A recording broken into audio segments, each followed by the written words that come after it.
नमस्कार। My self doctor A के Gautam, department of zoology, राजकीय बांग्ला महाविद्यालय डीडवाना।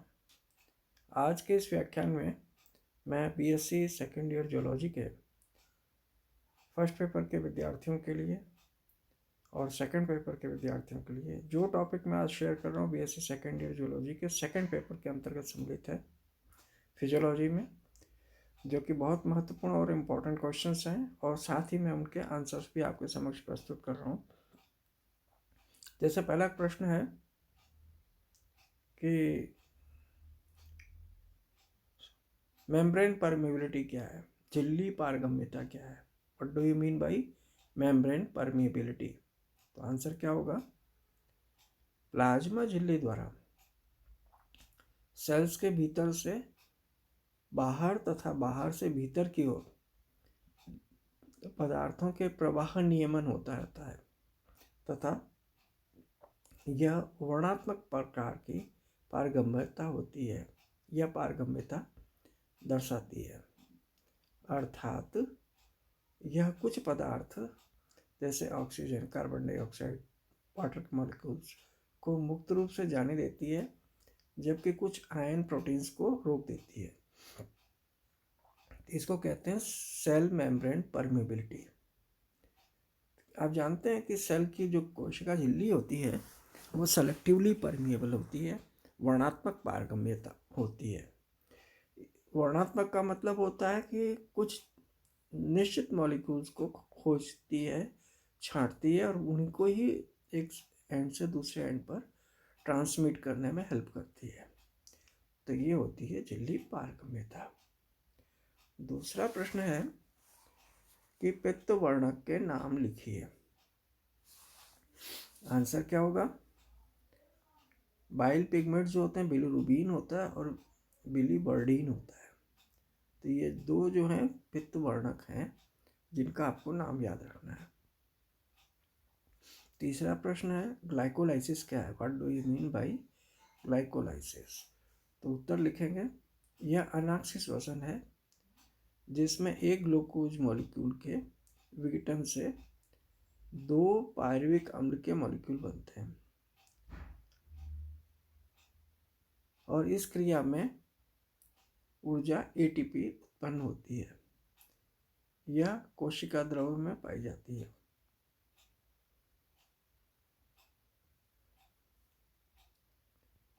चौथा प्रश्न है मूत्र का संगठन लिखिए।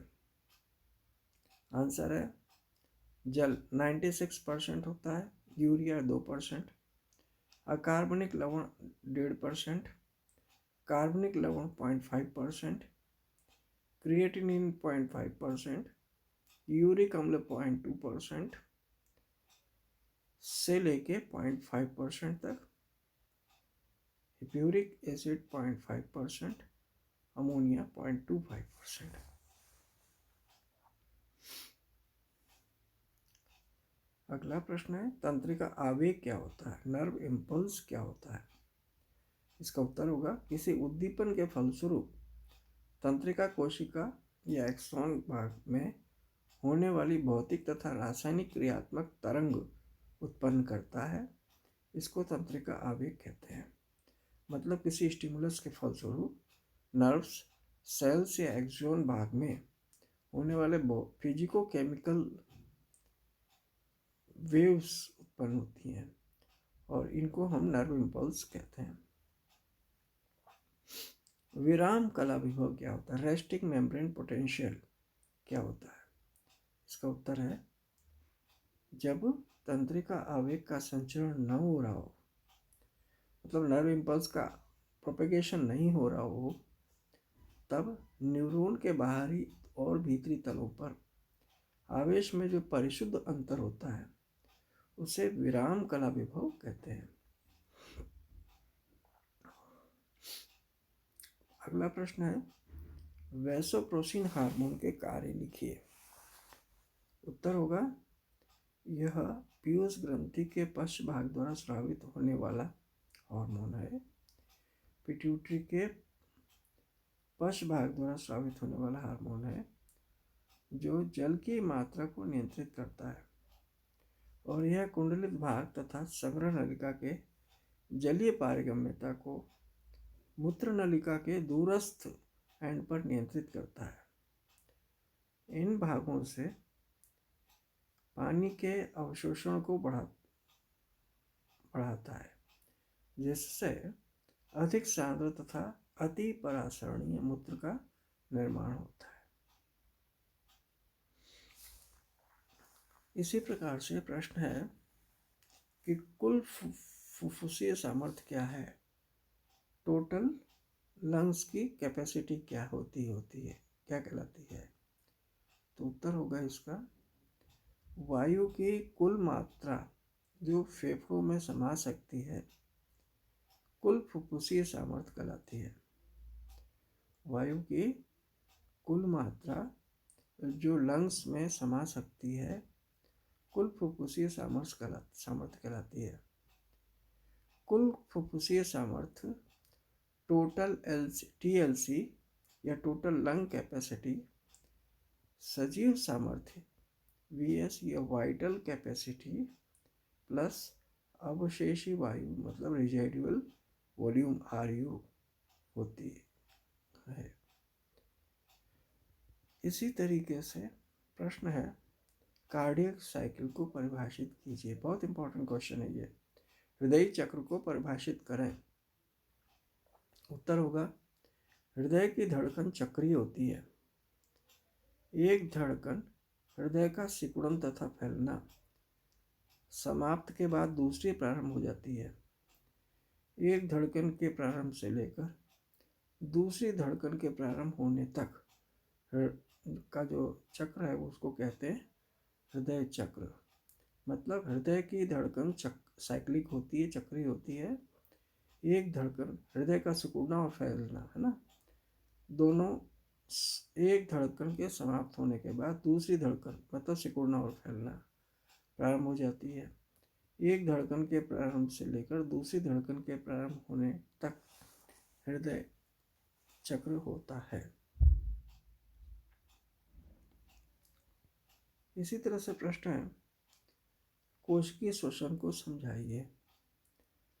वह क्रिया जिसमें शारीरिक कोशिकाओं में भोज्य पदार्थ का रासायनिक विघटन होता है।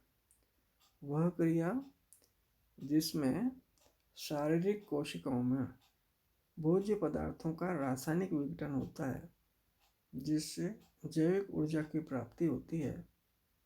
इसमें निम्न चरण होते हैं। पहला ग्लाइकोलाइसिस, दूसरा विकार्बोक्सिलीकरण, चौथा क्रेब चक्र और ऑक्सीकारी फॉस्फोरिलीकरण।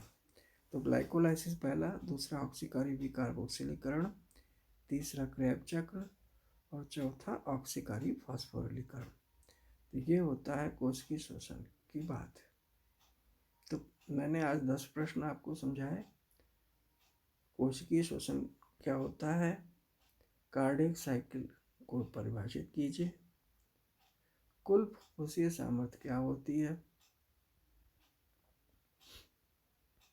वैसोप्रेसिन हार्मोन का कार्य, पिट्यूटरी द्वारा स्रावित हार्मोन है ये, जो कि जल की मात्रा को कंट्रोल करता है। यह कुंडलित भाग द्वारा संग्रह नलिका के जलीय पारगम्यता को मूत्र नलिका के दूरस्थ एंड तक नियंत्रित करता है। इन भागों से पानी के अवशोषण को बढ़ाता है, जिससे अधिक सांद्र तथा अति परासरणीय मूत्र का निर्माण होता है। इसी तरह से प्रश्न था, यह प्रश्न है, श्री विराम कला विभव या रेस्टिंग मेम्ब्रेन पोटेंशियल क्या होता है, उसको समझाइए। और इसी तरह से नर्व इम्पल्स क्या है, तंत्रिका आवेग क्या है, उसको समझाइए। फिर ऐसे ही प्रश्न था कि मूत्र का संगठन लिखिए, कंपोजिशन ऑफ यूरिन। और एक प्रश्न है ग्लाइकोलाइसिस क्या है, बहुत इंपॉर्टेंट क्वेश्चन है। और इसी तरह से प्रश्न है, पित्त वर्णक के नाम लिखिए, बिलिरुबिन और विरिडिन, ये पित्तवर्णक है। इसी तरह से प्रश्न था यह है, झिल्ली पारगम्यता क्या है, मेम्ब्रेन परमेबिलिटी क्या है। तो ये इस तरीके से ये 10 प्रश्न मैंने आपको क्लियर किए हैं। बहुत बहुत धन्यवाद सुनने के लिए और समझने के लिए।